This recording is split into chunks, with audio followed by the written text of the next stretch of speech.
네, 다음 전화 받아보도록 하겠습니다. 안녕하세요. 아, 다름이 아니고요. 네, 아, 제가 결혼해갖고 예, 예. 지금까지 살면서 자영업을 하고 살거든요. 네, 네, 자영업을 하고 사는데 네, 저는 자영업을 하고 살아왔고 우리 네. 아저씨는 직장 생활을 해요. 네, 직장 생활을 하는데도 집에다가 예. 돈을 내놓지를 안 하고 자기 호주머니다 넣고 자기 생활만 하고 살아요. 아이고, 네, 예, 그렇게 살면서 이제 네네. 제가 돈을 좀이라도 달라고 하면 그거를 어떻게라도 안 주려고 애를 쓰면서 지금 살아오고 있거든요.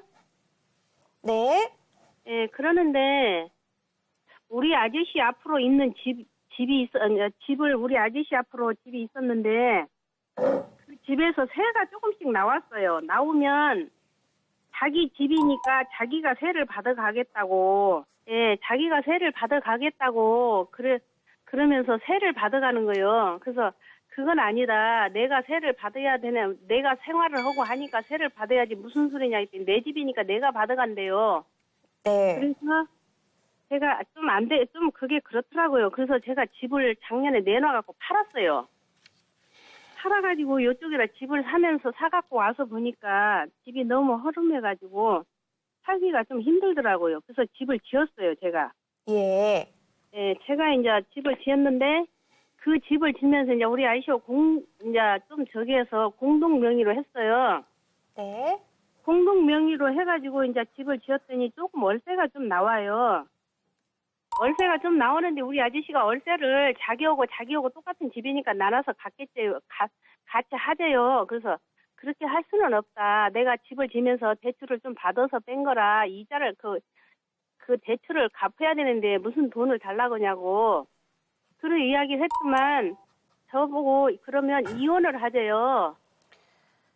그래가지고 이혼을 하자고 그러면서 이혼 서류를 지금 넣어놓은 상태거든요. 근데 전번에 지금 하려다가 안 하고 지금 이 전화를 한번 해본 다음에 결정을 하려고 지금 안 하고 있어요. 예. 근데 우리 아저씨한테 내가 돈을 벌어서 주지도 않고 살았는데 내가 그거를 우리 아저씨한테 집을 줄 수가 있는지 없는지 그거를 좀 물어보기 위해서 하는 거거든요.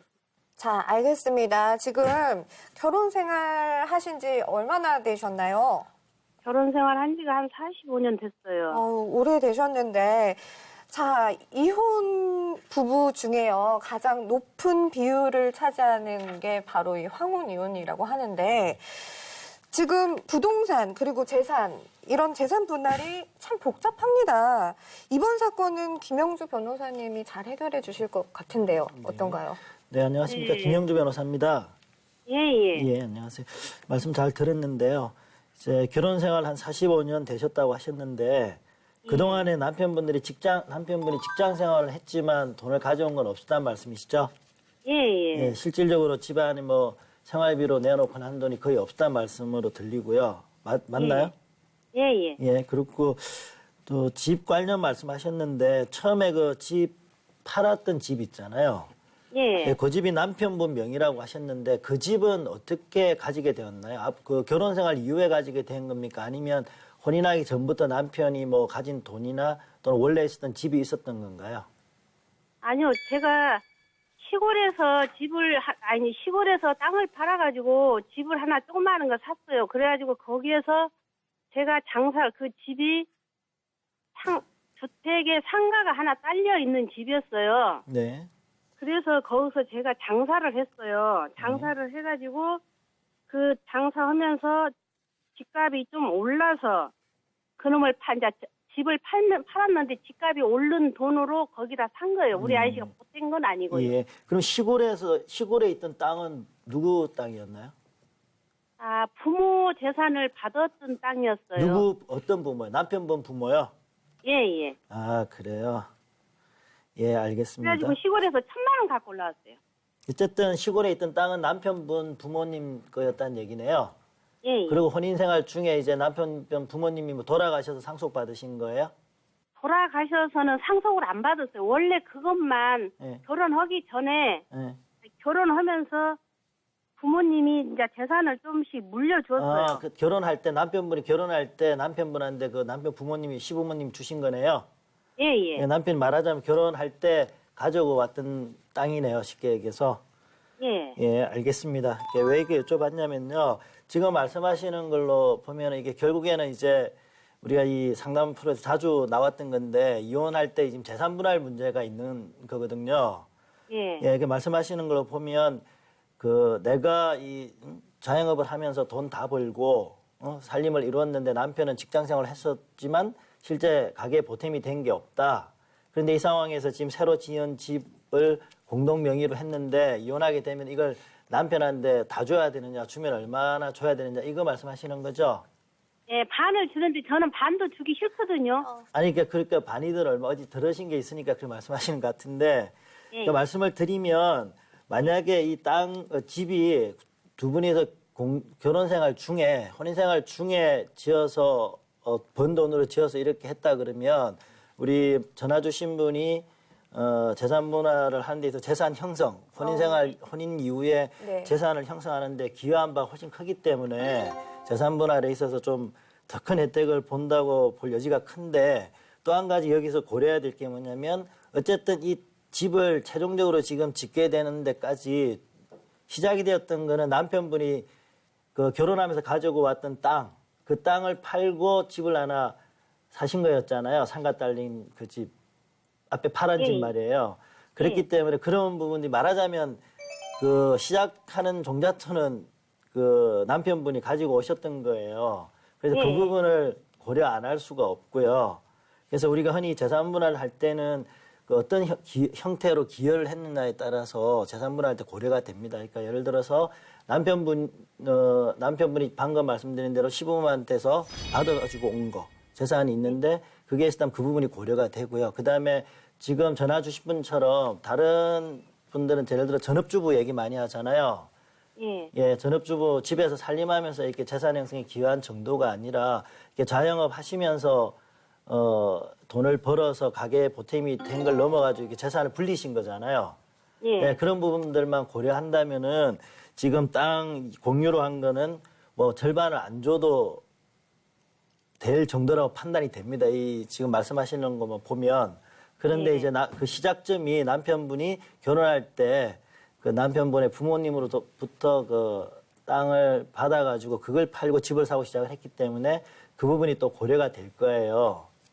그래서 제가 지금 이 상황에서 일률적으로 뭐 얼마를 재산분할 어느 정도 퍼센티지를 한다 이렇게 제가 일률적으로 말씀을 드리긴 어렵고 일단 지금 혼인 기간이 45년이라 그러시면은 지금 연세가 한 60, 70은 되시겠네요.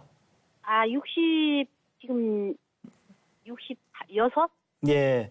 연세도 있으시고 혼인기간도 장기간이기 때문에 그 자체만으로도 그 재산 형성 기여도가 좀 높게 평가될 가능성이 크고요. 그리고 이제 재산 형성 과정에 자영업 하시면서 이렇게 많이 하셨기 때문에 그 부분이 평가가 되면은 일단 뭐 제가 다른 것들을 좀 정확하게 봐야 되지만 뭐 절반 정도까지 안 줄, 그러니까 공동명의로 되어 있는 부분을 절반까지 안 줄 수도 있다고 보여집니다. 네. 예, 그래요. 그래서 그거 하실 때는 이제 남편분이 처음 결혼할 때 가져온 땅이 어느 정도 가치가 있었고 그 뒤에 집을 살 때 그게 어느 정도 보탬이 되었고 그다음에 그 집을 팔고 새로 건물을 지을 때 들어간 돈이 그 지금 전화 주신 분이 어느 정도 돈을 모아서 보태게 되었는지 그런 부분들을 전체로 좀 고려할 필요가 있기 때문에 한번 꼼꼼히 한번 챙겨 보십시오. 그 부분들을. 예, 그렇게 하셔서 하시면 지금 말씀하신 걸로 봐서는 그 남편분한테 절반 이상은 줄 것 같지는 않고요. 남편분보다는 조금이라도 더 가질 수 있는 가능성이 좀 있어 보입니다. 저는 하나도 안 주고 싶은데요. 그러기는 어려운 것 같아요. 역으로 생각하셔서 이렇게 남편분이 뭐 경제적으로 큰 보탬은 되지 않았더라도 가정생활을 하면서 그 가장으로서의 역할을 한 게 있지 않습니까? 그러면서 이제 집안이 가정이 돌아가는 거기 때문에 그 우리 여자분들이 전업주부로서 자녀 돌보고 한 것처럼 그런 부분들도 많이 인정을 받거든요. 재산분할 할 때. 마찬가지로 남편분도 좀 보시기에 좀 부족한 점이 있으셨다 싶더라도 그 부분들이 아마 판단이 될 겁니다. 그래서 한 푼도 안 주시면 어려우실 겁니다. 아니, 집에다가 한 푼도 안 갖다 주셨다고 하는데도 네. 이렇게 나눠야 되나요? 원래 땅이 있었으니까. 네, 원래 땅이 땅도 종잡던 있었고, 얘기. 그리고 지금 한 푼도 안 줬다기보다는 크게 보탬이 안 되었다, 이런 식으로 네. 받아들여야 될 것 같습니다. 네. 아니요. 그렇게 아니고요. 네. 1년이면 제가 직장 생활을 꾸준히 하는데 네. 오늘 한 번 1년에 한 100만 원 준다 생각하면 네. 그거를 계속 1년 내 한 번 주고 1년 내 그거를 준 것처럼 그걸 울고요. 내가 어저께 다음에 줬지 않냐. 다음에 줬지. 그래서 제가 내력서를 한번 띄워봤거든요. 예. 그 은행에서 내력서를 띄워보니까 1년에 200 준 거, 150 준 거, 300 준 거, 10년치를 내가 띄웠더니 예. 그런 정도로 주고 살아왔어요. 네, 그러니까 제가 드린 말씀이 그 남편분께서 집에다가 그 경제적으로 보탬이 되었던 부분, 재산을 이룩 하는 뭐 이렇게 집을 짓는데 혹시 뭐 조금이라도 보탬이 되었다면 된 부분들 안 한번 못했어요. 예, 안 보태셨어요. 그러면 이제 전화 주신 분이 대부분의 걸 했다 그러면 그런 부분들을 내가 했다라고 증명할 수 있는 것들, 그런 부분들을 잘 챙기시면은 조금이라도 남편분한테 덜 가도록 하기는 네. 하실 겁니다. 서류는 다 챙겨놨어요, 제가. 네, 그러면 근데 제가 지금 상담을 하면서 남편분한테 하나도 안 갈 겁니다. 뭐 얼마가 이거는 제가 이 재판장이 아니기 때문에 제가 임의로 말씀드리기는 어렵고요. 네, 그래서 일단은 보기에는 말씀하신 걸로 봐서는 남편분보다 전화 주신 분이 조금은 더 가져가지 않을까 싶습니다. 아, 그래요. 근데 저 밥값도 받아야 돼요. 예? 밥값도 받아야 되는데요.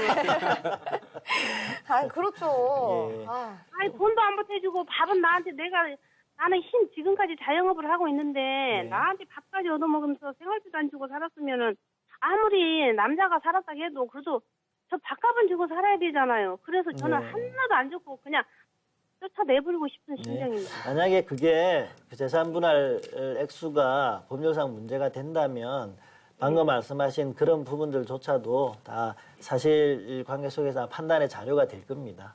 네, 전화 주셔서 감사합니다.